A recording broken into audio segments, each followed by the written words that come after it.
Romains chapitre 2, verset 28, nous allons lire la parole du Seigneur. Car le juif, ce n'est pas celui qui est à l'apparence, et la circoncision, ce n'est pas celle qui est apparente dans la chair. Mais le juif est celui qui est dans le secret, et la circoncision, c'est celle du cœur, selon l'esprit, et non selon la lettre. Donc, la louange ne vient pas des humains, mais de l'origine. Amen. Amen. Voilà. Je reprends, Romains 2, versets 28 à 29. Car le juif, ce n'est pas celui qui en est l'apparence. Et la circoncision, ce n'est pas celle qui est apparente dans la chair, mais le juif est celui qui est dans le secret. Et la circoncision, c'est celle du cœur, selon l'esprit et non selon la lettre. Donc la louange ne vient pas des humains, mais de l'origine. Amen. Amen. Voilà. Là, c'est rien que ces deux passages-là, hein, c'est profond et il y a beaucoup d'enseignements dedans. Est-ce que vous voyez? Voilà. Donc ici, Paulos, hein, étant juif aussi, hébreu, connaissait un peu l'histoire du peuple juif. Est-ce que vous voyez? Et à leur temps, hein, la circoncision, l'ancienne alliance, la circoncision, était physique, c'était le prépuce. Est-ce que vous voyez? Donc on reconnaissait que quelqu'un était circoncis de manière physique par le prépuce. C'est-à-dire que les hommes étaient circoncis. Est-ce que vous voyez? Voilà, comme aujourd'hui, quand on fait nos garçons, on prend un couteau, on coupe. Voilà, c'est ça, et à leur temps. Donc c'était ça aussi, c'était un signe à leur temps. Hein? C'était un signe à leur temps. Et Paul ici nous fait comprendre que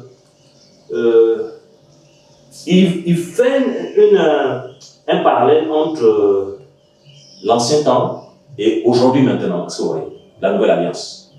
Il fait un temps entre comment les Juifs étaient circoncis à leur temps et aujourd'hui maintenant il nous explique c'est quoi la véritable circoncision.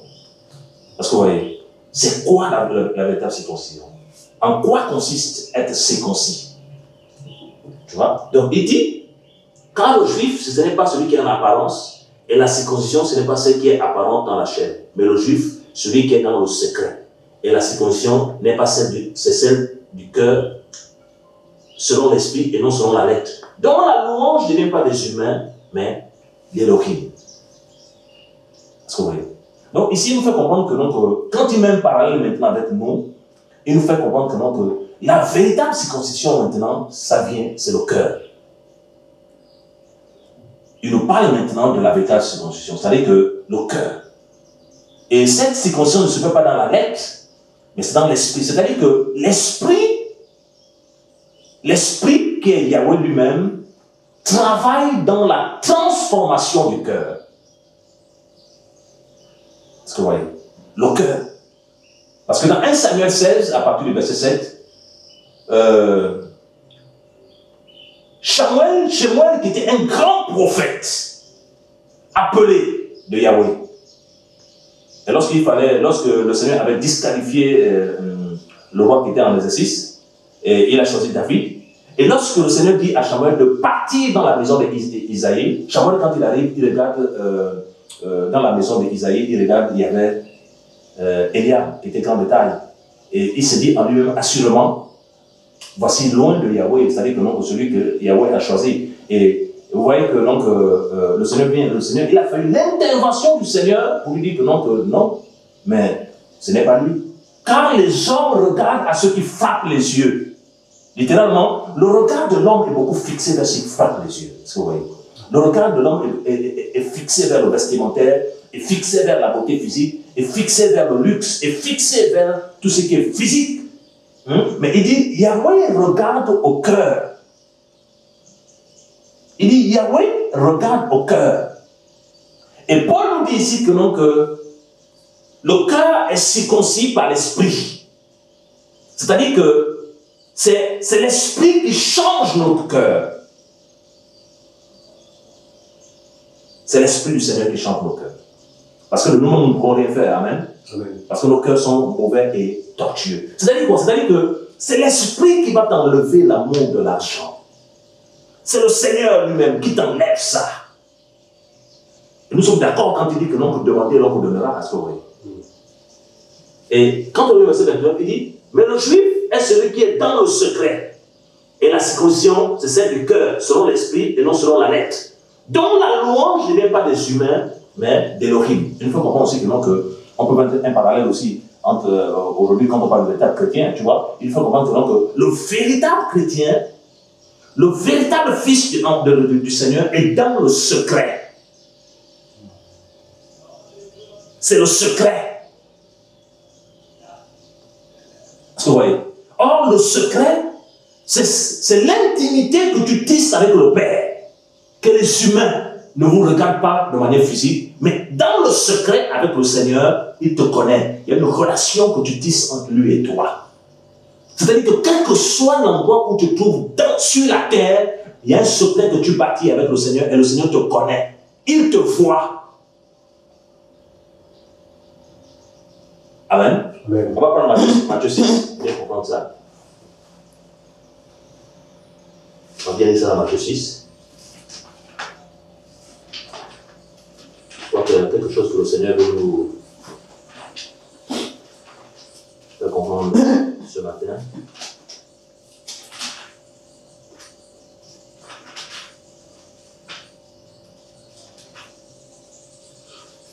Matthieu 6 à partir du verset 1.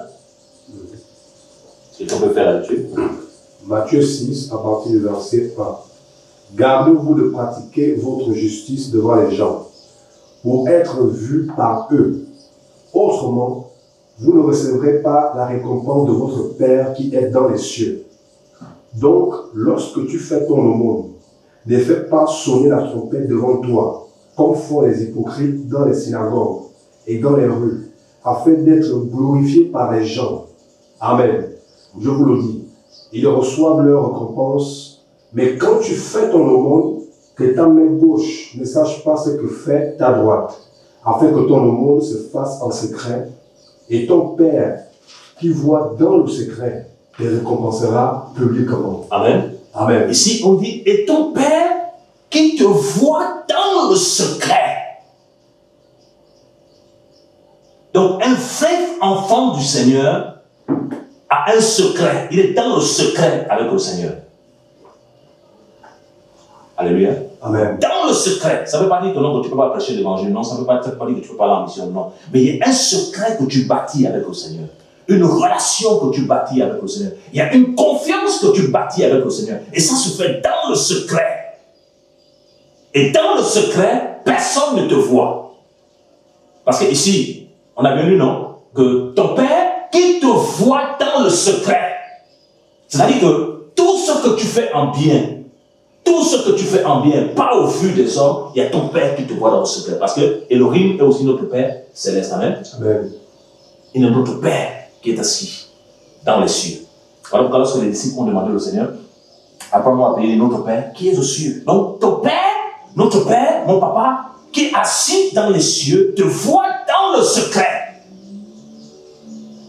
Là, vous comprenez que non, rien n'est caché devant lui, non? Oui. Ça veut dire quoi? Ça veut dire que si tu médites, si tu es dans le faux, dans le secret, il te voit. Si tu es dans le mensonge, dans le secret, il te voit. Si tu es dans la sorcellerie, dans le secret, il te voit. Si tu es dans les mauvaises pensées, et ça insiste dans le secret, il te voit. Rien n'est caché devant lui. La Bible dit dans le cas. Tout est mis à nu à celui à qui nous devons rendre compte. Rien n'est caché devant lui. Amen. Amen. Et il dit, et ton Père qui te voit dans le secret. Et quand on revient à Romains 2, 29, il dit, mais le juif, c'est celui qui est dans le secret. Et la circoncision, c'est celle du cœur, selon l'esprit. Donc, parce que, au temps des juifs, quand il fallait circoncire le prépuce, on devait couper et ça faisait très mal. Donc, ça veut dire que donc, la circoncision du cœur, ça fait très mal. Parce que l'esprit vient en toi et va te dépouiller de ton vieil homme. Il va te dépouiller de ton ancienne nature. Et ça va faire très mal.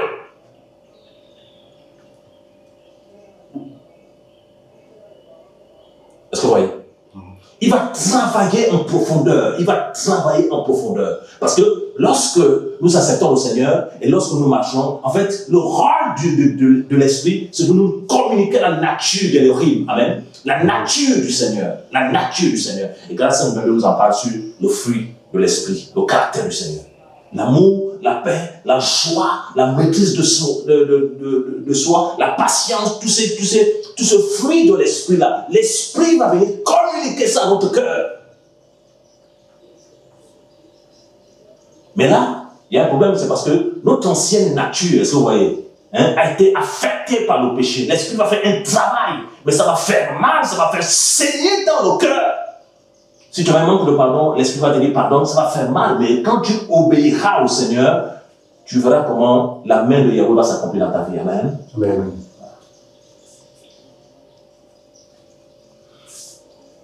Et il dit ici que, selon l'Esprit et non selon la lettre, dont la louange ne vient pas des humains, mais de l'Elohim. Donc le vrai chrétien, sa louange ne vient pas. C'est-à-dire que son témoignage ne vient pas des hommes. Les hommes ne peuvent qu'approuver ce que le Seigneur leur dit. Amen. Amen. Un vrai enfant du Seigneur, son témoignage vient du Seigneur. Voilà pourquoi, en tant qu'enfant du Seigneur, tout de suite comme ça, quand on commence à critiquer, à crier que tel est sorcier, nous ne nous précipitons pas comme les autres. Allons surtout consulter le Seigneur. Parce que le Seigneur connaît qui est qui. C'est pas nous. Parce que quelqu'un peut le dire, parce qu'il veut se nuire à l'autre, parce qu'il veut détruire l'autre, parce qu'il veut salir l'autre. Mais celui qui connaît ses enfants, celui qui connaît qui il appartient, c'est le Seigneur. Et il dit, invoque-moi et je te répondrai.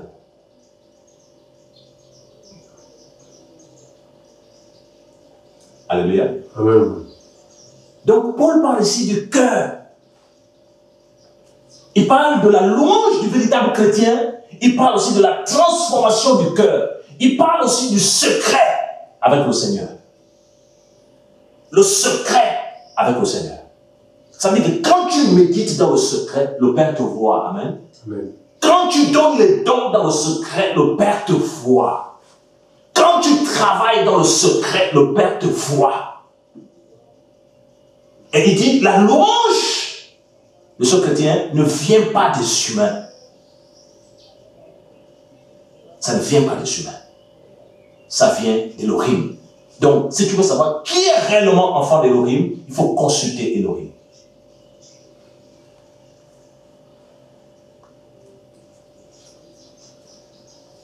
Alléluia. Amen. Il faut consulter le Seigneur. Et voilà pourquoi il dit dans le livre de Matthieu 7, ils viennent en vous en habit de brebis, mais au-dedans. Parce que vous voyez, au-dedans. Quand il parle du dedans, c'est le cœur, non? Voilà, le cœur spirituel. Quand il dit au-dedans, c'est-à-dire que dans son intérieur, ce sont des loups. Parce que le Seigneur est le seul avec les yeux en flamme de feu qui a la capacité de voir le dedans de chacun de nous. Amen. Amen. C'est le seul. Il voit le dedans.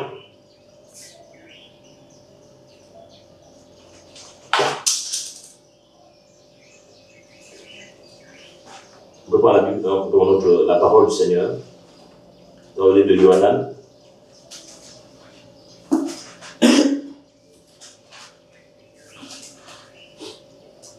Yohanan 2.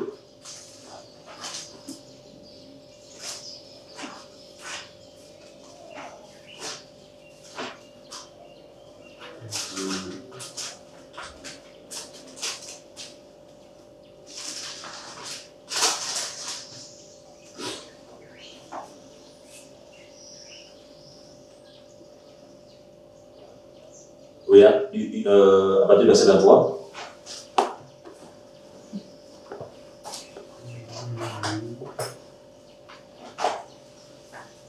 Yohanan 2, à partir du verset 23. À 24 jusqu'à 25 même.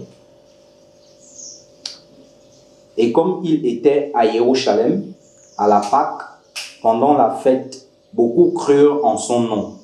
voyant les signes qu'il produisait. Mais Yehoshua, lui, ne croyait pas en eux, parce qu'il les connaissait tous, et parce qu'il n'avait pas besoin qu'on lui rende témoignage au sujet de l'être humain, car il savait lui-même ce qui était dans l'être humain. Amen. Amen. Voilà, donc il dit ici qu'il n'a pas besoin qu'on lui rende témoignage de l'être humain, car il savait lui-même ce qui était dans l'être humain. Donc littéralement, il savait lui-même qu'est-ce qui était dans le cœur de l'homme. Il connaissait le cœur de l'homme.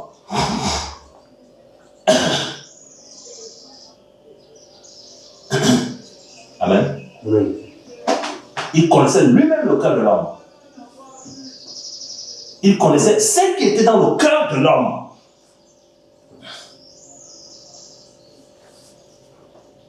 Est-ce que vous voyez? Donc, la foule venait, les gens venaient, les gens l'acclamaient, mais il savait lui-même ce qui était dans le cœur de l'homme. C'est-à-dire que, on doit comprendre que, donc, la véritable vie chrétienne, c'est seul à seul avec le Seigneur. C'est seul à seul d'abord avec le Seigneur.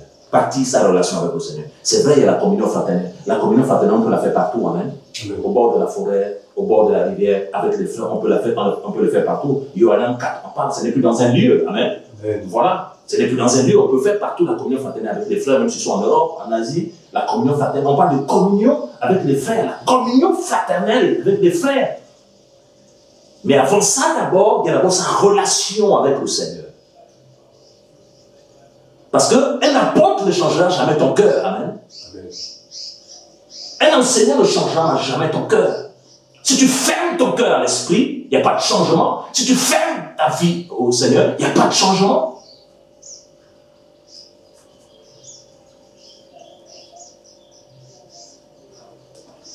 Il voit ici que donc il connaissait lui-même ce qui était dans le cœur. Il connaissait lui-même. Et c'est ça l'erreur de beaucoup de chrétiens aujourd'hui. Même quand il s'agit de faire le choix dans le mariage et autres, là, les choix avec qui ils travaillent, les choix avec qui ils ont un problème, c'est parce qu'ils ne savent pas consulter le Seigneur. Consulter le Seigneur. Il dit dans la parole de l'Adam, il dit, Yirmaya, invoque-moi et je te répondrai.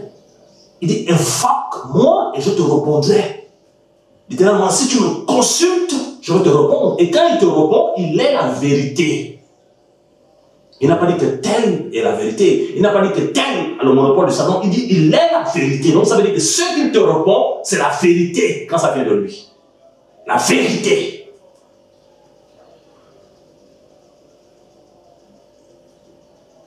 Est-ce que vous voyez? Ici, on a vu que le Seigneur connaît ce qui est dans le cœur de l'homme. Et il dit ici que non, qu'il ne se fiait pas à eux. Pourtant, c'était des foules, non? Mais il dit qu'il ne se fiait pas à eux. Parce qu'il savait qu'il n'était pas sérieux avec lui. Amen. Amen. Il savait que non, c'était la foule, des gens sans vision, sans détermination, sans persévérance avec le Seigneur. Il savait ça.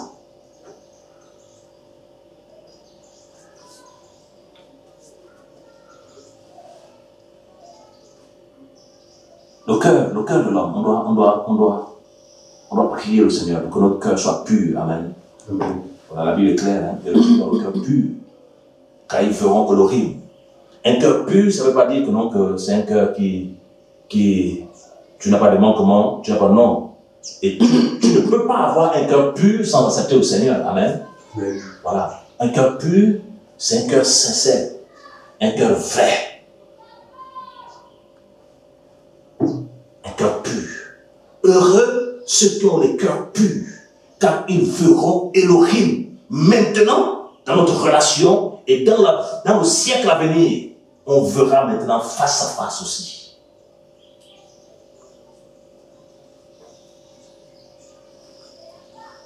Alléluia. Amen. Donc, ici, Paul, quand on revient en Romains 2, Paul fait comprendre que le véritable juif, c'est celui qui est dans le secret. Donc, le véritable chrétien, c'est celui qui est dans le secret. Et la circoncision, ce n'est pas selon la lettre, mais selon l'esprit. Donc, c'est l'esprit, à travers les enseignements, à travers l'enseignement, qui guérit, qui soigne notre cœur. Voilà pourquoi le Seigneur pouvait dire que non, ce n'est pas ceux qui se portent bien qui ont besoin de médecins, mais c'est les malades. Amen. Les malades spirituels. Quand on est dans le péché, on est malade. Amen. Quand on est dans la colère, on est malade. Quand on est dans la fausseté, on est malade. on a besoin du médecin par excellence, le Seigneur lui-même.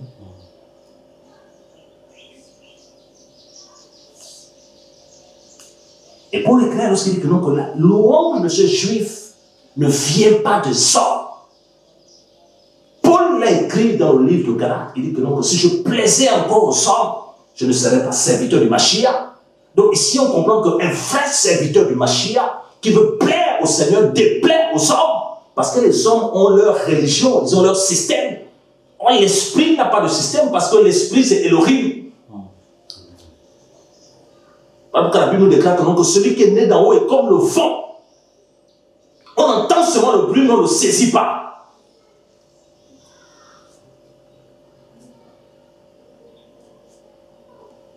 Le secret avec le Seigneur. Travailler dans le secret. Bâtir sa relation dans le secret. Bâtir son intimité dans le secret. Bâtir la vision que le Seigneur donne dans le secret. Et on a vu dans Matthieu 6, ton Père qui te voit dans le secret. Les hommes ne te voient pas pendant que tu souffres. Les hommes ne te voient pas pendant que tu travailles. Les hommes ne te voient pas pendant que tu fais ceci, tu fais cela. Mais ton Père dans le secret te voit.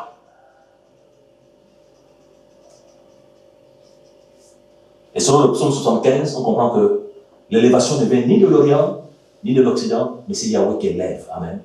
L'élévation ne vient pas des hommes. Ça, c'est quelque chose qu'on n'a jamais compris. L'élévation ne vient pas des hommes. C'est Yahweh qui élève. C'est Yahweh.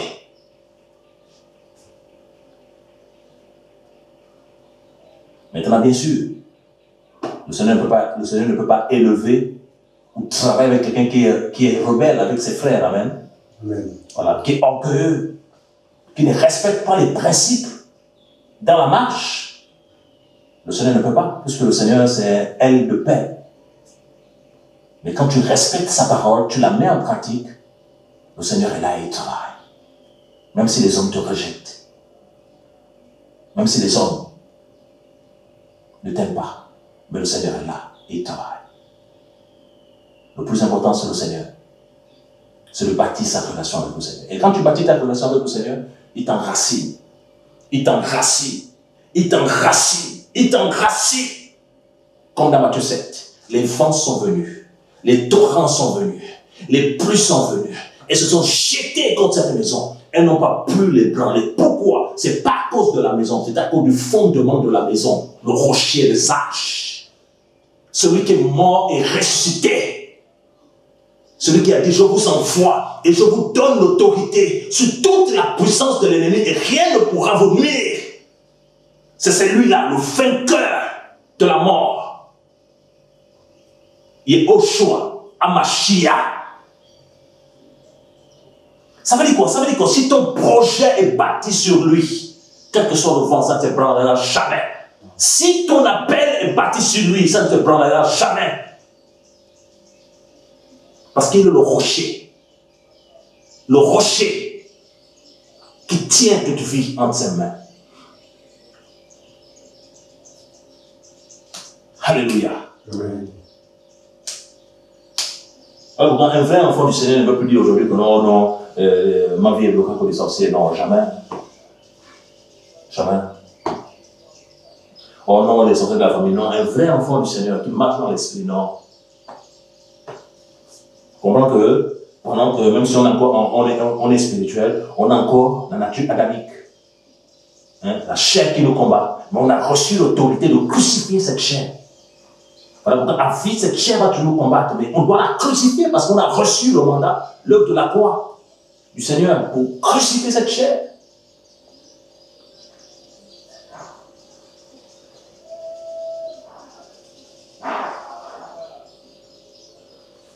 Et Paul explique bien comment ça se passe,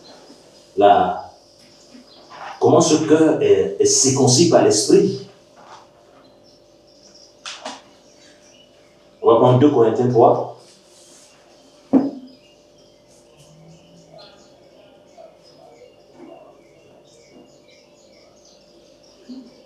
Corinthiens chapitre 3.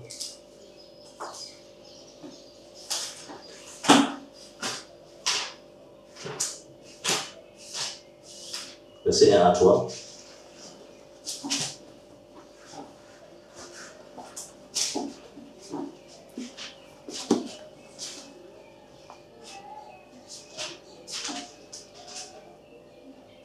J'ai lu 2 Corinthiens, chapitre 3, à partir du verset 1. Commençons-nous de nouveau à nous recommander nous-mêmes, ou avons-nous besoin, comme quelques-uns, de lettres de recommandation auprès de vous, ou de lettres de recommandation de votre part?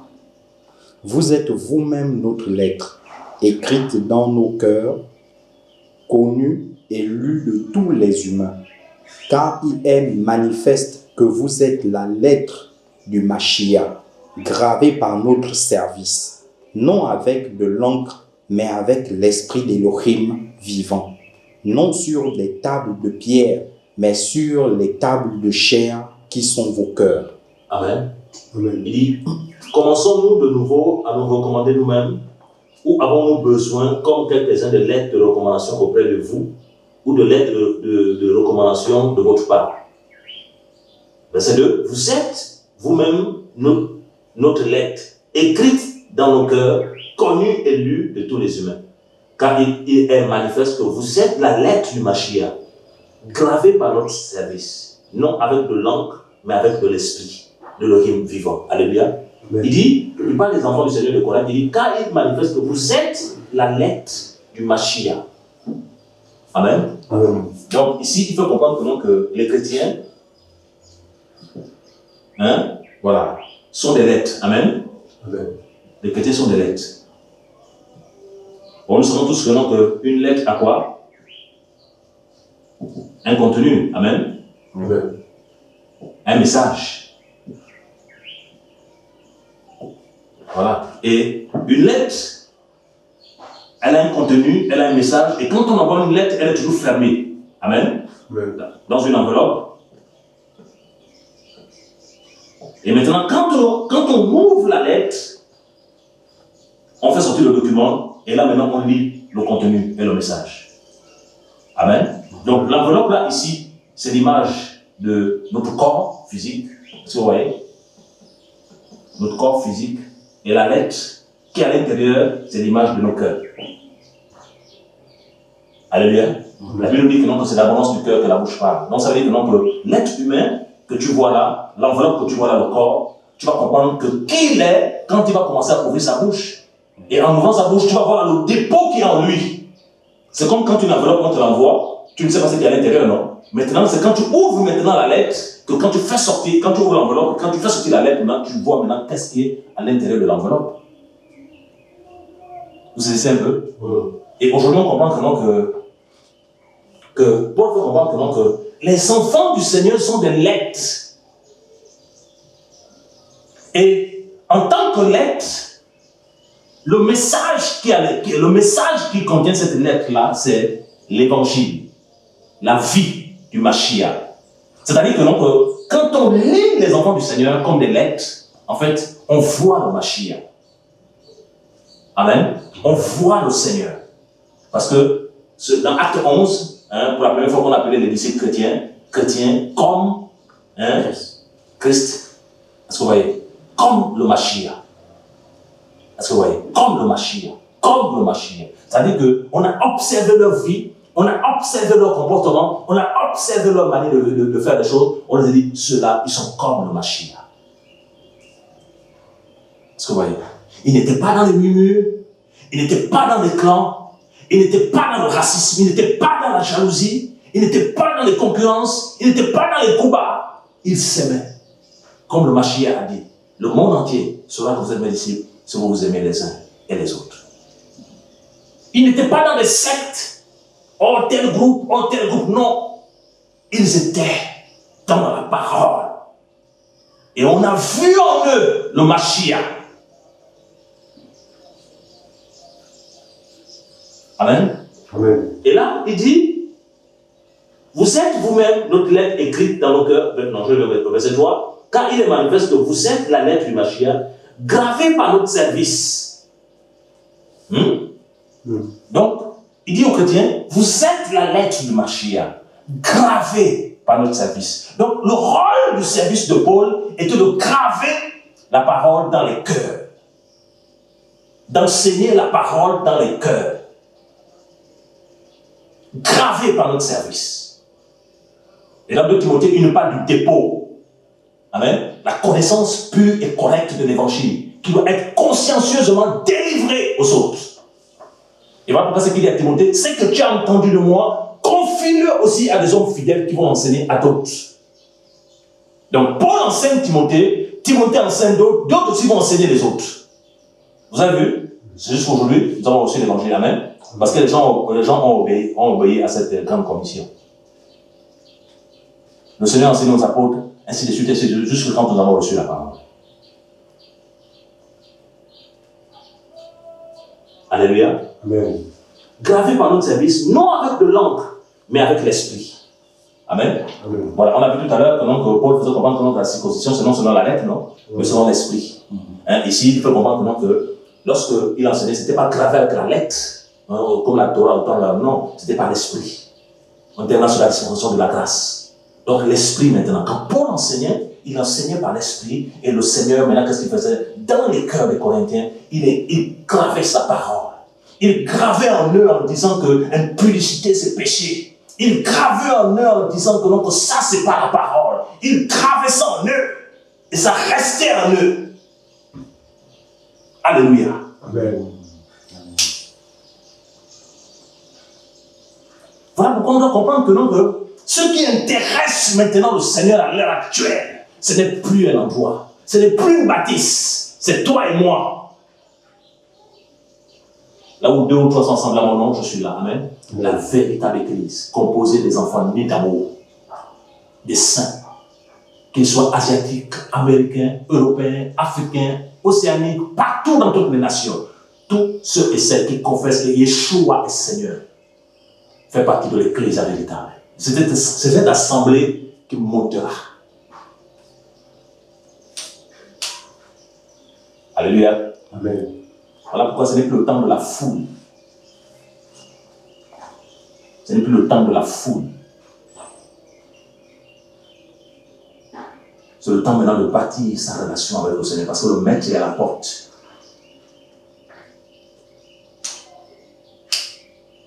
Le maître est plus que jamais à la porte.